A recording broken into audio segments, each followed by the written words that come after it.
পরিষদ, মহানগর সার্বজনীন পূজা কমিটি ভগবান শ্রীকৃষ্ণের শুভ আবির্ভাব তিথি জন্মাষ্টমী উপলক্ষে সাংবাদিক ভাইদের সঙ্গে মত বিনিময়। স্থান শ্রী ঢাকেশ্বরী জাতীয় মন্দির, তারিখ 15 আগস্ট 2025। প্রিয় সাংবাদিক বন্ধুগণ, ভগবান শ্রীকৃষ্ণের শুভ আবির্ভাব তিথি জন্মাষ্টমী উপলক্ষে আপনাদেরকে জানাই আন্তরিক শুভেচ্ছা অভিনন্দন। আপনাদের মাধ্যমে দেশবাসীকে জানাই প্রাণঢালা শুভেচ্ছা। আগামী 16 আগস্ট 2025 সনাতন হিন্দু ধর্মের প্রাণপুরুষ ভগবান শ্রীকৃষ্ণের শুভ জন্মতিথি জন্মাষ্টমী। প্রায় 5000 বছর পূর্বে পৃথিবীকে পুরুষ মুক্ত করতে ধরাধামে ভগবান শ্রীকৃষ্ণ আবির্ভাব করেছিলেন। অন্যায় অসত্যের বিরুদ্ধে যুদ্ধে তারই মুখ নিঃসৃত বাণী শ্রীমদ্ ভগবত গীতা, যা হাজার হাজার বছর ধরে কত নির্দেশ করছে অশুভ শক্তির বিরুদ্ধে মানব জাতির জয়ের পতাকা তুলে ধরা। পবিত্র গীতাই আমাদের শিখিয়েছে, বেদনার মধ্যে নতুন শক্তির উত্থান ঘটে, সত্য ন্যায় জয় হবে। ভগবান শ্রীকৃষ্ণের জন্মাষ্টমী উপলক্ষে বাংলাদেশ পূজাঞ্চল পরিষদ ও মহানগর সার্বজনীন পূজা কমিটি প্রতি বছরের মতো 2 দিনের অনুষ্ঠান সূচি গ্রহণ করেছে। 16 আগস্ট সকাল 8টায় দেশ ও জাতির মঙ্গল কামনায় শ্রী শ্রী গীতা যজ্ঞ, বিকাল 3টায় ঐতিহাসিক কেন্দ্রীয় জন্মাষ্টমী মিছিল এবং রাতে শ্রীকৃষ্ণ পূজা অনুষ্ঠিত হবে। ঢাকেশ্বরী জাতীয় মন্দির মেলাঙ্গনে আয়োজিত গীতা যজ্ঞ পরিচালনা করবেন চট্টগ্রামের সীতাকুণ্ডের শঙ্কর মণ্ডল মিশন। বিকাল 3টায় চিরাচরিত পলাশীর করে ঐতিহাসিক কেন্দ্রীয় জন্মাষ্টমী মিছিলের উদ্বোধন হবে, যা এবার এক নবযুগের সূচনা করবে। এই ঐতিহাসিক মিছিল আনুষ্ঠানিকভাবে উদ্বোধন করবেন মাননীয় সেনা প্রধান জেনারেল ওয়াকারুজ্জামান, মাননীয় নৌবাহিনীর প্রধান এডমিরাল মোহাম্মদ আবুল হাসান, মাননীয় বিমান বাহিনীর প্রধান air chief marshal Hasan Mahmud Khan এবং নবম পদাতিক ডিভিশনের মাননীয় GOC major general Mohammad Mohid Khan. এক নতুন আঙ্গিকের ঐতিহ্যের নান্দনিক উপস্থাপনা উদ্বোধন অনুষ্ঠানের পর এই ঐতিহাসিক মিছিল প্রতি বছরের মধ্যেই একই পথ পেরিয়ে পুরান ঢাকার বাহাদুর শাহ পার্কে গিয়ে শেষ হবে। রাতে ঢাকেশ্বরী মেলাঙ্গনে শ্রী কৃষ্ণ পূজার পর প্রথম দিনের অনুষ্ঠান সমাপ্ত হবে। পবিত্র জন্মাষ্টমী উপলক্ষে দ্বিতীয় দিনের অনুষ্ঠান 19 আগস্ট মঙ্গলবার বিকাল 3টায় আয়োজিত হবে আলোচনা সভা। আলোচনা সভায় প্রধান অতিথি হিসেবে উপস্থিত থাকবেন প্রাথমিক ও গণশিক্ষা মন্ত্রণালয়ের দায়িত্বপ্রাপ্ত উপদেষ্টা অধ্যাপক ডাক্তার বিধান রঞ্জন রায় পোদ্দার এবং অনুষ্ঠানে উদ্বোধন করবেন ঢাকা মহানগর পুলিশের মাননীয় কমিশনার জনাব মোহাম্মদ সাজ্জাদ আলী। বিশেষ অতিথি হিসেবে উপস্থিত থাকবেন হিন্দু ধর্মীয় কল্যাণ ট্রাস্টের ভাইস চেয়ারম্যান শ্রী উপন মজুমদার। পবিত্র জন্মাষ্টমী মিছিল প্রসঙ্গে আপনাদেরকে নিয়ে একটু পেছনে ফিরে তাকাতে চাই। 30-40 দশকের ঢাকায় জন্মাষ্টমী মিছিল গোটা উপমহাদেশের দৃষ্টি কেড়েছিল। বিভিন্ন গ্রন্থ থেকে আমরা জানতে পারি, এই মিছিল দেখতে কলকাতা, আগরতলা সহ বিভিন্ন স্থান থেকে অনেকে ঢাকায় আসতেন। জন্মাষ্টমীর দিন ঢাকায়, বর্তমানে পুরান ঢাকায় এই অসাধারণ পরিবেশ সৃষ্টি হয়। 2টি মিছিল বেরোত, একটি ইসলামপুর থেকে, অন্যটি নবাবপুর থেকে। এক পর্যায়ে 2টি মিছিল একটিতে পরিণত হয়ে বর্ণাঢ্য রূপ নিয়ে কয়েকটি শহর সড়ক পরিক্রমণ করত। এই মিছিলে শোভাযুক্ত শ্রীকৃষ্ণের নানা লীলা কাহিনী বর্ণময় দৃশ্যপট। উল্লেখ্য যে ইসলামপুর থেকে যে মিছিলটি আসতো সেটি সংগঠিত করত নবাব পরিবার, অর্থায়ন তারাই করতেন। নবাব পরিবার অনেক সদস্য মিছিলে সম্পৃক্ত হতেন। 1947 সালের পর সাম্প্রদায়িক পরিস্থিতির কারণে মিছিলটি বন্ধ হয়ে যায়। এই ঐতিহ্য প্রায় হারিয়ে গিয়েছিল। প্রায় 4 দশক পর স্বাধীন বাংলাদেশে 90 দশকে বাংলাদেশ পূজাঞ্চল পরিষদ ও মহানগর সার্বজনীন পূজা কমিটি এই ঐতিহ্য ফিরিয়ে আনে। 1993 সালে আবার জন্মাষ্টমীর মিছিল শুরু করি ঐতিহাসিক প্রেক্ষাপট নিয়ে। শুরু হওয়ার পর কিছু অবাঞ্ছিত ঘটনা ঘটলেও আমরা এই ঐতিহাসিক মিছিল আরো বিস্তৃত করেছি। এখন সারা দেশে ঐক্যের চেতনা বহন করে জন্মাষ্টমী মিছিল অনুষ্ঠিত আছে।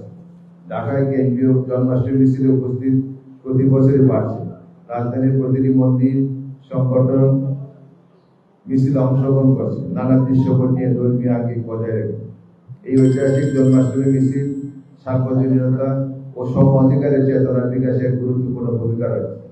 সারা দেশে ধর্মীয় চেতনা ও ঐক্যের বাণী নিয়ে জন্মাষ্টমীর অনুষ্ঠানমালা সুন্দরভাবে সম্পন্ন করার জন্য ইতিমধ্যে বাংলাদেশ পূজা পরিষদের পক্ষ থেকে নির্দেশিকা পাঠানো হয়েছে। আপনারা জানেন, নানা দৃশ্যপট নিয়ে জন্মাষ্টমীর শোভাযাত্রা সারা দেশে ছড়িয়ে পড়েছে। জেলা, উপজেলা ও ইউনিয়ন পর্যায়ে ভগবান শ্রীকৃষ্ণের নানা আয়োজনে পূজা ছাড়াও শোভাযাত্রা মিছিল বেরোয়, সাংস্কৃতিক আয়োজন থাকে।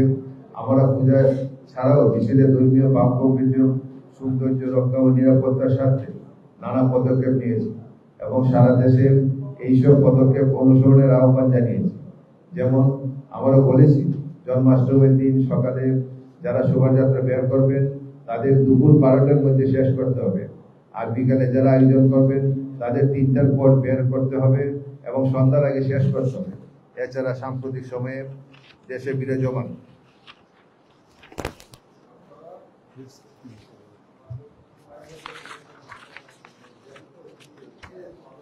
পরিস্থিতি মোকাবেলায় সরকার যেসব পদক্ষেপ গ্রহণ করেছে তাও সার্বিকভাবে পালনের জন্য আমরা নির্দেশনা দিয়েছি।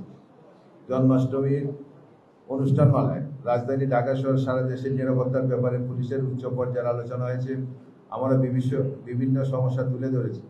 সরকার প্রয়োজনীয় পদক্ষেপের ব্যাপারে আমাদের আশ্বস্ত করেছেন। আমরা জানিয়েছি, ঢাকা সহ সারা দেশে পূজা কমিটিগুলো সরকারের পদক্ষেপের পাশাপাশি নিজস্ব আয়োজনে স্বেচ্ছাসেবক দল মোতায়েন রাখবে। তারা নিরাপত্তা বাহিনীকে সহায়তা দেবে। সাংবাদিক বন্ধুগণ, জন্মাষ্টমী নিয়ে আয়োজিত এই মত বিনিময়ে প্রাসঙ্গিকভাবে আমাদের বেদনা উদ্যোগের কথা আপনাদের সামনে তুলে ধরতে চাই। সাম্প্রতিক আমলা, নির্যাতন, জবরদখল ও প্রতিমা ভাঙচুর বাংলাদেশে প্রায় ধারাবাহিকভাবে ঘটে আসছে। আপনারা এইসব ঘটনা তুলে ধরেছেন। এর পাশাপাশি আপনারা জানেন, ফেসবুকে ধর্ম অবমাননাকর কথিত পরিকল্পিত অভিযোগে দেশের বিভিন্ন স্থানে এক ভয়াবহ পরিস্থিতির সৃষ্টি হয়েছে। অতি সম্প্রতি লালমনিরহাট ও রংপুরে গঙ্গাসাগর ঘটনা উল্লেখ করতে হয়। ধর্মীয় সংখ্যালঘু নির্যাতনের নতুন কৌশল গভীর শঙ্কা ও উদ্বেগের জন্ম দিয়েছে। কেউ যদি ধর্ম অবমাননা করেন, তিনি যে ধর্মের হন না কেন, আমরা তার বিচার ও যথোপযুক্ত শাস্তি দাবি করি। কিন্তু তার আগে নিশ্চিত হতে হবে কাজটি সত্যি তিনি করেছেন কিনা। দুঃখের সঙ্গে লক্ষ্য করছি, নিশ্চিত হওয়ার আগেই অভিযুক্ত করে নির্বিচারে পাড়ার পর পাড়ায় হামলা চালানো হচ্ছে, লুটপাট অগ্নিসংযোগ করা হচ্ছে, নারীরা নির্যাতিত হচ্ছেন প্রকাশ্যে। আমরা শঙ্কিত এই কারণে যে অব্যাহত সাম্প্রতিক সন্ত্রাসের বিপর্যস্ত ধর্মীয় জাতিগত সংখ্যালঘু, বিশেষ করে হিন্দু সম্প্রদায় এই নতুন পরিস্থিতিতে অস্তিত্ব সংকটে পড়েছেন।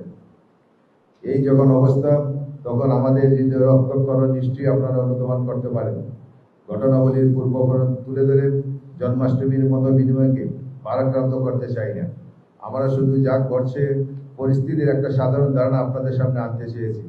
পুরো পরিস্থিতি আপনারা জানেন, কারণ সংবাদ মাধ্যম তা তুলে ধরছে। ধর্মান্ধতা ও সাম্প্রদায়িকতার বিরুদ্ধে আপনাদের কলম, ক্যামেরা অত্যন্ত সক্রিয়। আমরা শুধু বলতে চাই, মুক্তিযুদ্ধের বাংলাদেশ এভাবে চলতে পারে না।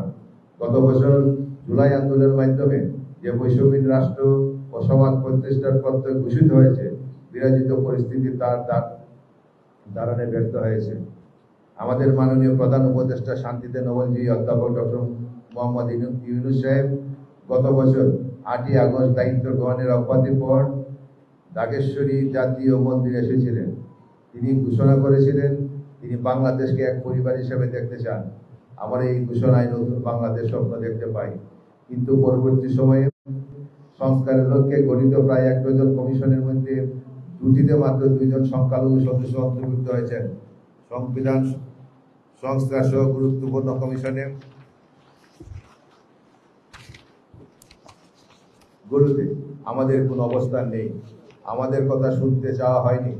এই প্রবণতা এক পরিবারের ধারণার সঙ্গে যায় না। আমরা মনে করি যে নতুন বাংলাদেশের কথা বলা হচ্ছে, তাতে প্রত্যেক নাগরিকের সমান অধিকার নিশ্চিত করতে হবে। রাষ্ট্র ও সমাজ থেকে সব বৈষম্যের অবসান ঘটাতে হবে। অন্তর্বর্তী সরকার, সেনাবাহিনী, রাজনৈতিক দল, ছাত্র নেতৃবৃন্দের আন্তরিক চেষ্টায় গত কয়েক মাসে সাম্প্রতিক হামলার তীব্রতা কমে এলেও পুরোপুরি বন্ধ হয়নি। এখনো চলছে, আমরা অত্যন্ত ক্ষোভের সঙ্গে লক্ষ্য করছি। তবে এখন যেটা ভয়ঙ্কর হয়ে দাঁড়াচ্ছে তা হলো নীরব চাঁদাবাজি, যার মাধ্যমে হুমকি দেওয়া হচ্ছে নির্ধারিত অর্থ না দিলে তাদের বাড়িঘর জায়গা জমি থাকবে না। দ্বিতীয়ত, বিভিন্ন শিক্ষা প্রতিষ্ঠানে হিন্দু শিক্ষকদের হুমকি দিয়ে পদত্যাগে বাধ্য করা হচ্ছে। ফলে এক উদ্বেগজনক পরিস্থিতির সৃষ্টি হয়েছে। আমরা অবিলম্বে এই পরিস্থিতির অবসান দাবি করছি। বক্ততা সত্ত্বেও পূর্বের মতোই আপনারা মত বিনিময় সবাই এসেছেন, আমরা কৃতজ্ঞ। প্রতি বছরই জন্মাষ্টমী শারদীয় দুর্গোৎসব উপলক্ষে আপনাদের সঙ্গে মত বিনিময় একটি চিরাচরিত ঐতিহ্য পরিণত হয়েছে। আপনাদের পরামর্শ প্রস্তাব আমাদের সমৃদ্ধ করে এবং উৎসব উদযাপনে ইতিবাচক ভূমিকা রাখে। আমরা আশা রাখি আপনাদের এই সহযোগিতা অব্যাহত থাকবে। জন্মাষ্টমী উৎসবের অনুষ্ঠান মালায় আপনাদের সপরিবারে উপস্থিতি কামনা করি। আপনাদের আবারও জন্মাষ্টমীর শুভেচ্ছা। সবাই ভালো থাকবেন। বাংলাদেশ পূজা অর্জন পরিষদ এবং মহানগর সার্বজনীন পূজা কমিটি, সবাইকে ধন্যবাদ। যদি আপনাদের সাংবাদিক ভাই বোনেরা, যদি আপনাদের জানা এবং প্রশ্ন যদি থাকে, আমাদের শ্রদ্ধা নেতৃবর্গরা আছেন, আপনার উত্তর প্রশ্ন করেন।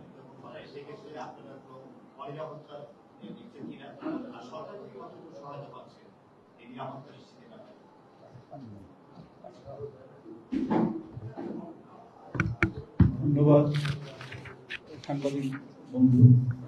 সরকার পরিপূর্ণভাবে নিরাপত্তার পদক্ষেপ নিয়েছে, আমাদের সঙ্গে আলোচনা হয়েছে। আমরা যেসব সমস্যা তুলে ধরেছি, বিভিন্ন সময়ে সমস্যা যেগুলো অতীতে হয়েছে সেগুলোই আমরা তুলে ধরেছি। পুলিশ প্রশাসন আমাদের সঙ্গে বসেছেন, গোয়েন্দা সংস্থা NSI সহ গোয়েন্দা সংস্থার কর্মকর্তারা আমাদের সঙ্গে বৈঠকে মিলিত হয়েছেন। দীর্ঘ আলোচনা হয়েছে, আমরা তুলে ধরেছি এবং তারা পুরোপুরিভাবে নিরাপত্তামূলক পদক্ষেপ গ্রহণে আমাদের আশ্বস্ত করেছে। আশা করি কোনো সমস্যা হবে না। এই পর্যন্ত আমরা সেই রকম কোনো আলামত পাইনি। ধন্যবাদ। আর বিশেষ করে এখানে সেনাবাহিনীর কথা আমরা উল্লেখ করি। আপনারা জানেন গত 1 বছর ধরে বাংলাদেশের দেশপ্রেমিক সেনাবাহিনী, বাংলাদেশ পূজা উদযাপন পরিষদ এবং মহানগর সার্বজনীন পূজা কমিটির সঙ্গে পূর্ণ সহায়তা করেছে। সারা দেশে তারা এই সাম্প্রদায়িক নির্যাতন নিপীড়ন বন্ধে কার্যকর পদক্ষেপ গ্রহণ করেছে। প্রশাসনের পাশাপাশি পুলিশ যখন একটু প্রথম দিকে সেই রকম ভূমিকা পালন করতে পারেনি, তখন সেনাবাহিনী কাজ করেছে। আর বিশেষভাবে উল্লেখ করছি, বাংলাদেশ পূজা উদযাপন পরিষদের পক্ষ থেকে সারা দেশে আমরা 8টি বিভাগীয় সমাবেশ করেছি। সেইখানে আমাদের উপর নির্যাতন নিপীড়ন থেকে আরম্ভ করে যেসব সমস্যা দাঁড়িয়েছে সেগুলো আমরা তুলে ধরেছি এবং সেনাবাহিনীর কাছে আমরা সেনাবাহিনীর পরামর্শ অনুযায়ী আমরা সরকারকে দিয়েছি এবং সেনাবাহিনীর কাছেও আমরা সেগুলো পাঠিয়েছি এবং অত্যন্ত গর্বের সাথে উচ্চারণ করতে হয়, তারা অধিকাংশ ক্ষেত্রে তারা পদক্ষেপ নিয়েছে এবং যেগুলো এখনো পদক্ষেপ গ্রহণ করেনি আমরা আশ্বস্ত হয়েছি সেগুলো তারা দেখছেন প্রশাসনের পাশাপাশি। ধন্যবাদ। আর আর কারো কিছু জানার আছে?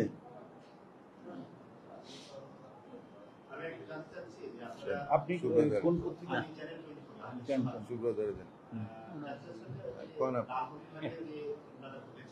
পাশাপাশি আরো অনেক সাম্প্রদায়িক হামলা হয়েছে, এগুলো খুবই ন্যায্যতা।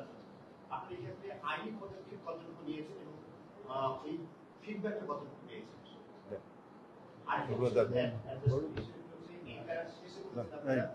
সাম্প্রদায়িক এই পরিস্থিতির কারণে হিন্দুদের বর্তমান অবস্থা সংকটাপন্ন বা সংকটে পড়েছে।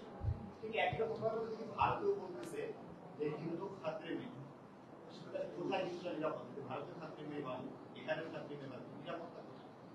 ধন্যবাদ সাংবাদিক বন্ধুগণ।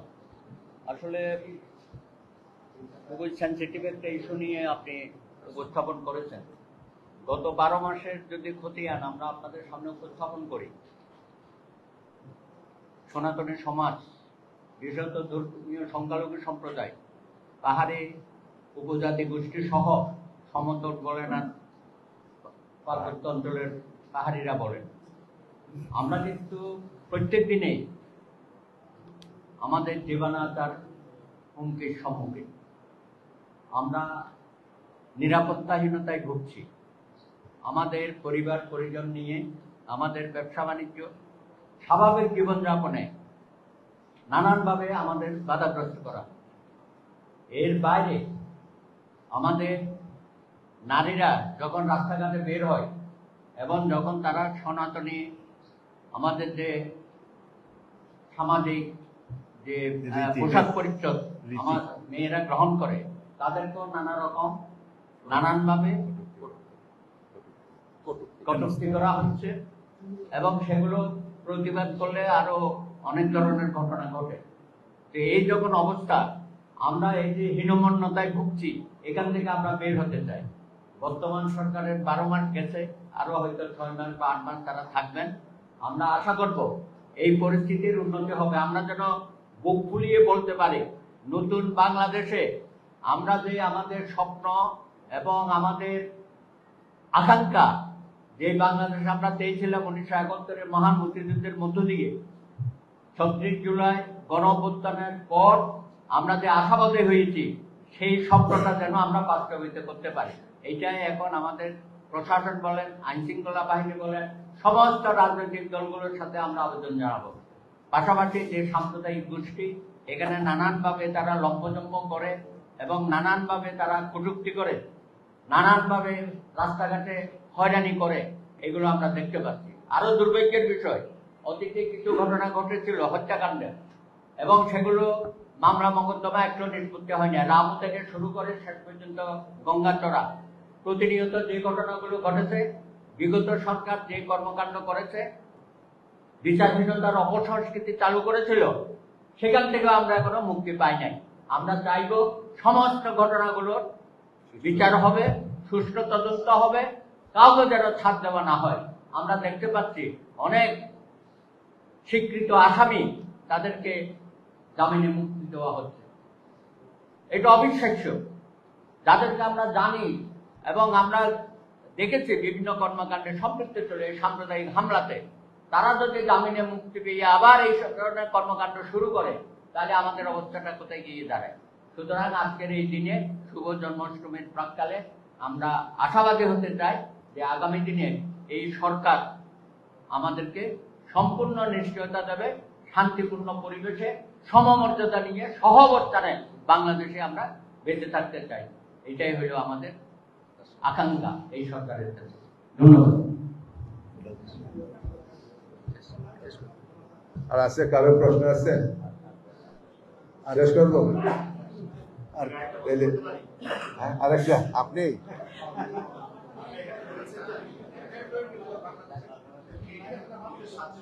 সাম্প্রদায়িক অবনতি করে দেখি যে সাম্প্রতিক পরিস্থিতি তৈরি হয়েছে। 47-এর আগে 1937 এবং 1919 সাল থেকে শুরু করে 20 সাল পর্যন্ত এই সময়টি আমাদের সাম্প্রদায়িক সম্পৃক্ত অনেক বেশি ছিল বাংলায়। সবসময় তো আমরা সাম্প্রদায়িক আমি বলি এটা এই প্রসঙ্গে আমি একটা কথা উল্লেখ করছি। আমরা যে মিছিলের কথাটা উল্লেখ করেছি, আমাদের যে ঐতিহাসিক গ্রন্থ রয়েছে, বিশেষ করে ডক্টর মুনতাসির মামুন প্রণীত এবং যতীন্দ্র রায়, এদের গ্রন্থ থেকে আমরা যেটা পেয়েছি, সেখানে সেই সময় স্বাধীনতা সংগ্রামকে কেন্দ্র করে অনেক ঘটনা ঘটেছে।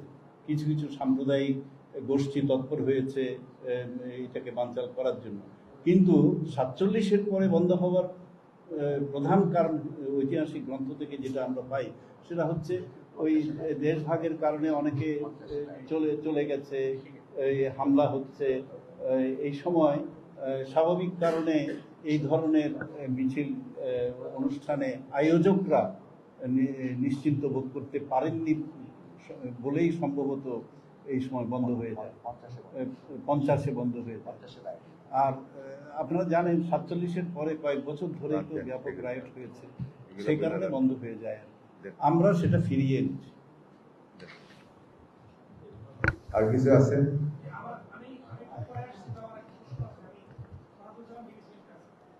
যে বারবার বলা হয় যে সাম্প্রদায়িক গোষ্ঠীকে হামলা করা হচ্ছে, সেই প্রতিক্রিয়া আমরা দেখতেছি। কিন্তু এই হামলাগুলো আসলে অন্যান্য ধর্মের উপরেও কিন্তু হামলা করা হচ্ছে, সেই হামলা করা হচ্ছে। এই এরা আসলে কারা? আপনারা এই ক্ষেত্রে একটু বলতে পারবেন যে আসলে কারা আমরা বলছি এবং এটার আসল উদ্দেশ্যটা কি? আমরা আমাদের সাম্প্রদায়িক শক্তি হামলা করছে। মিলেমিশে আছে, কিন্তু হামলাটা আসলে কারা করছে? যদি কি বলতে হয়, একটা সাধারণ এই গোষ্ঠীটা আসলে কারা? 47-এর আগে যদি না যাই, আমি যদি 71-এর পরে আসি, 47-এর আগে 40-এর 40 আছে, 47 আছে, 50 আছে, সেই মানচিত্র কিন্তু এই মানচিত্র নয়, তাই না? আমরা আমাদের মানচিত্র থাকি বাংলাদেশ মুক্তিযুদ্ধের মাধ্যমে যে দেশকে আমরা এনেছিলাম, সবাই মুক্তিযুদ্ধের সাথে সম্পৃক্ত হয়েছেন, যারা ভিতরে ছিলাম, বাইরে ছিলাম, অল্প কিছু লোক ছাড়া আমরা সবাই মুক্তিযোদ্ধা, তাই না? সেই মুক্তিযুদ্ধের যে স্বপ্ন, সেই স্বপ্নের থেকে কিছু ঘটেছে। এবং আমরা যদি মুক্তিযুদ্ধ থেকে আসি 72 সালে দুর্গাপূজায় কিন্তু প্রথম প্রতিমা বানানো হয়, অ্যাটাক হয়। সুতরাং আমরা যে সাম্প্রদায়িক সম্প্রীতির যে জায়গায় বছর কাটে না 72, নির্যাতন নিপীড়ন কিন্তু 54 বছর যাবে।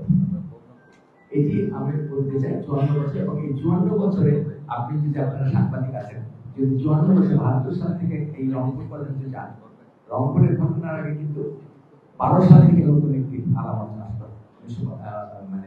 2012 সালে ধর্মীয় অনুভূতিতে আনা। তার আগে কিন্তু বিষয়টি ছিল নির্যাতন নিপীড়ন এক মাত্রায়, বা 2012 সালে রামপুর থেকে শুরু হলো ধর্মীয় অনুভূতিতে আনা।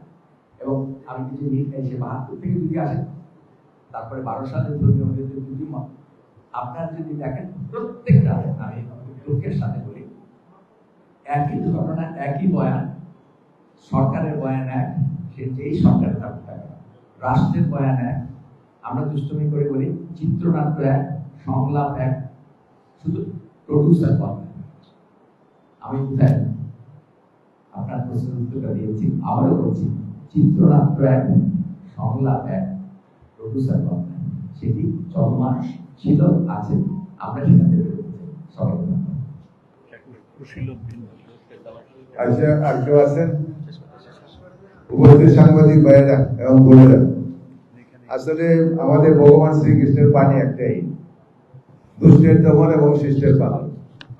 আমরা তো সেই বাংলাদেশ চাই, যারা দুষ্ট কাজ করবে তাদেরকে পানিশমেন্টে নিয়ে আসে, যারা শিষ্ট থাকবে তাদেরকে উৎসাহিত করে, কিন্তু আমরা সেটা দেখতে পাই না।